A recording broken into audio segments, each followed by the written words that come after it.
نہ ان کے بڑوں کو پتا، نہ مولوی پیروں بزرگوں کو پتا۔ جواب میں فرشتے کیا کہتے ہیں؟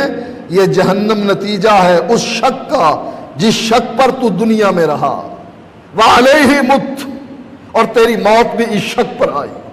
مرتے دم تک اس کو یہ پتا نہیں کہ حنفی نماز پڑھنا صحیح ہے یا غلط، حنفی روزہ رکھنا صحیح ہے یا غلط، طلاق کا طریقہ حنفی صحیح ہے یا غلط، مرتے دم تک شک میں مبتلا رہتا ہے، اس کو یقین حاصل نہیں ہوتا۔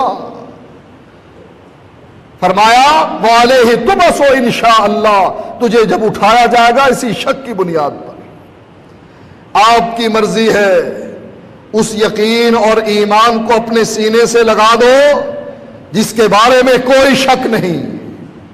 کیا اللہ کے بارے میں کسی کو شک ہے؟ اللہ کے نبی کے بارے میں شک ہے کسی کو؟ قرآن و حدیث کے بارے میں شک ہے کسی کو؟ ہاں، ائمہ کے بارے میں ہمیں شک ہے۔ نبی کے بارے میں یقین ہے وہ جنتی ہیں، ائمہ کے بارے میں کسی کے پاس کوئی گارنٹی نہیں کہ وہ جنتی ہیں۔ دعا کرتے ہیں اللہ ان کو جنت میں داخل کرے، لیکن یقین تو کسی کے پاس نہیں۔ یقین والی چیزیں کن چیزوں پر مشتمل ہیں؟ قرآن پر، حدیث پر، اللہ پر، اس کے رسول پر۔ یہ دو ہی چیزیں ہیں، دو ہی ہستیاں ہیں جو یقین کی بنیاد قائم کرتی ہیں، باقی سب چیزیں شک پر مبتلا ہے، کسی کو کوئی یقین نہیں۔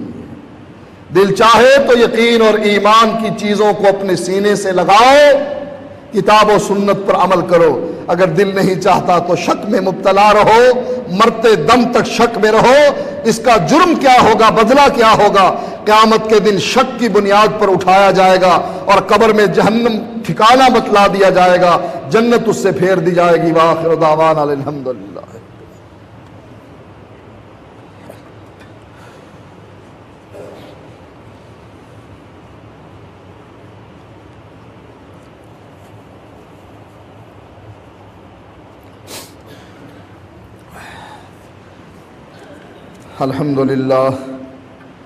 الحمدللہ نحمده ونستعینه ونستغفره ونعوذ باللہ من شرور انفسنا ومن سیئات اعمالنا، من يهده الله فلا مضل له ومن يضلله فلا هادي له، واشهد ان لا اله الا الله وحده لا شريك له، واشهد ان محمدا عبده ورسوله۔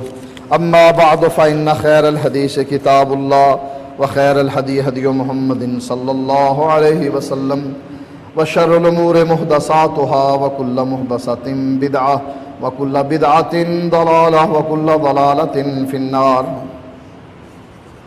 دعا کے لیے کہا گیا ہے، بچے کے امتحان ہو رہے ہیں، اللہ تعالیٰ اس کو کامیاب کرے۔ اور ایک اعلان یہ ہے کہ سوئی گیس کا میٹر تبدیل کیا گیا تھا، اس کا بل انہوں نے نہیں بھیجا، اب 1.5-2 سال کے بعد اکٹھا بل بھیج دیا ہے، 1,60,70,000 کے قریب ہے۔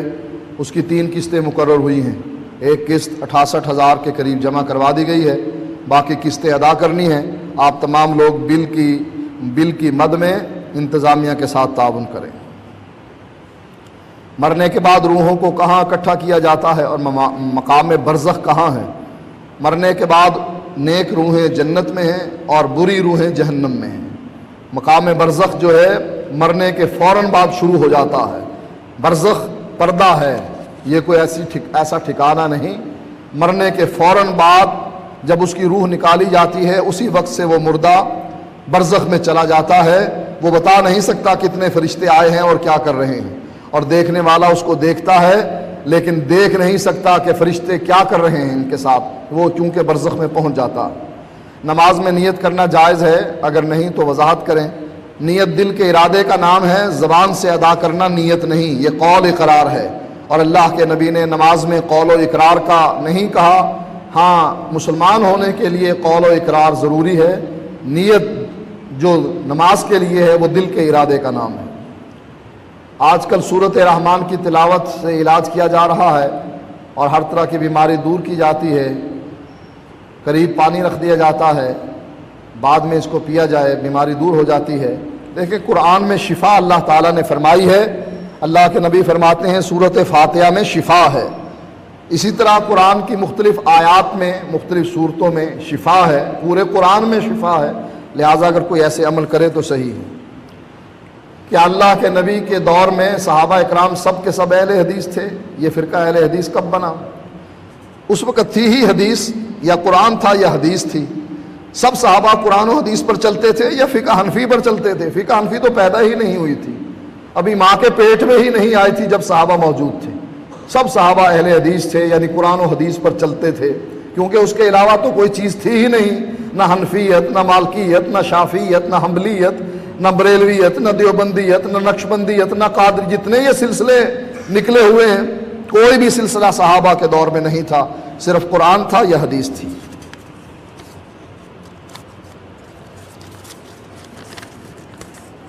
سوال مختصر لکھا کریں، لمبے سوال لکھ دیتے ہیں۔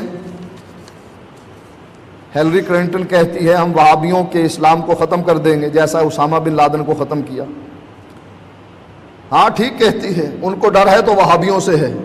اسامہ کو کہتے تھے یہ وہابی ہے، سعودی عرب سے آنے والے عرب مجاہدین وہابی ہیں، نہ اللہ کے علاوہ یہ کسی سے نہیں ڈرتے، نہ امریکہ سے نہ برطانیہ سے، لہٰذا ان کو ڈر ہے تو انہی وہابیوں سے ہے، انہی اہل حدیثوں سے ہے، لہٰذا وہ یہ کہتے ہیں کہ اسلام کو ختم کر لیں گے، زور لگا لو۔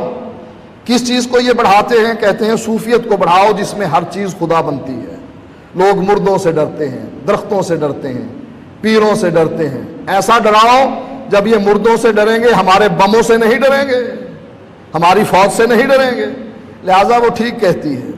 وہ کوشش کر کے دیکھ لے، اللہ نے قرآن مجید میں ارشاد فرمایا ہے یہ اسلام کو اپنی پھونکوں سے بجھانا چاہتے ہیں، بجھا نہیں سکیں گے، انشاءاللہ قیامت تک رہے گا، تمہارے سینے پر مونگ دلتے رہیں گے، توحید و سنت بیان کرتے رہیں گے، بنیاد پرستی کا اعلان کرتے رہیں گے، چاہے تم اور چاہے پاکستان کی حکومت، اس سے کوئی مطلب لے، ہم انشاءاللہ کتاب و سنت کو چھوڑنے والے نہیں ہیں۔ پاکستان میں جماعت الدعوہ والے ان عرب مجاہدین کے نام پر ایک طرف چندے وصول کرتے ہیں اور مبشر ربانی پوری جماعت الدعوہ عرب سلفی مجاہدین کو تکفیری کہہ کر بدنام کر رہی ہے اور ان کی گرفتاریوں میں بھی ان کا ہاتھ ہے۔ مرکزی جمعیت اہل حدیث تو عسکری میدان میں جہاد کر ہی نہیں رہی، ان حالات میں محمد بن عبد الوہاب اور ابن تیمیہ کے منہج کو کیسے زندہ کیا جا سکتا ہے اور ان غریب الدیار سلفی مواحدین مجاہدین کا دفاع اور امداد کیسے کی جا سکتی ہے؟ قرآن و حدیث کی روشنی میں آگاہ کریں۔ پہلے قوت پیدا کر لیں، اپنے ساتھی پیدا کر لیں، اپنا ذہن بنا لیں، لوگوں کو تیار کر لیں توحید و سنت کے لیے، جیسے اللہ کے نبی نے مکے میں تیار کیا تھا۔ جب آپ کے پاس قوت ہو جائے گی پھر یہ سوال کرنا کہ اب کیا کیا جائے۔ جب تک آپ قوت تیار نہیں کریں گے، جب تک اپنے آپ کو اللہ والا نہیں بنائیں گے، اس وقت تک یہ سوال فضول ہے۔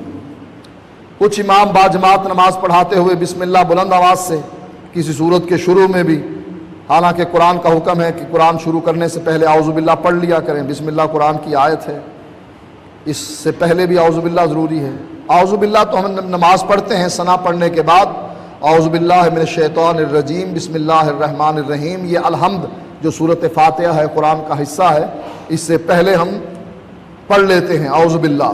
اسی طریقے سے کبھی کبھی اللہ کے نبی بلند آواز سے سورۃ فاتحہ سے پہلے بسم اللہ پڑھتے تھے، اکثر جو ہے آہستہ پڑھتے تھے۔ کچھ لوگ تشہد میں بیٹھ کر اپنی شہادت کی انگلی ہلاتے رہتے ہیں، کچھ نہیں ہلاتے، دونوں طریقے جائز ہیں، جس پر بھی عمل کیا جائے تو انشاءاللہ صحیح۔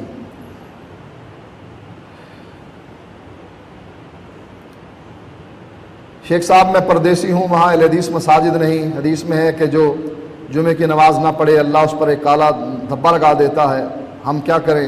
کسی بریلوی دیوبندی کی مسجد میں نماز جمعہ ادا کریں؟ اگر آپ وہاں چلے جائیں ایران میں اور جمعے کا ٹائم ہو جائے پھر کیا کریں گے؟ کسی امام بگاڑے میں چلے جائیں گے یا اپنے ہوٹل میں ہی بیٹھ کر کہیں گے کہ ظہر کی نماز پڑھ لی جائے؟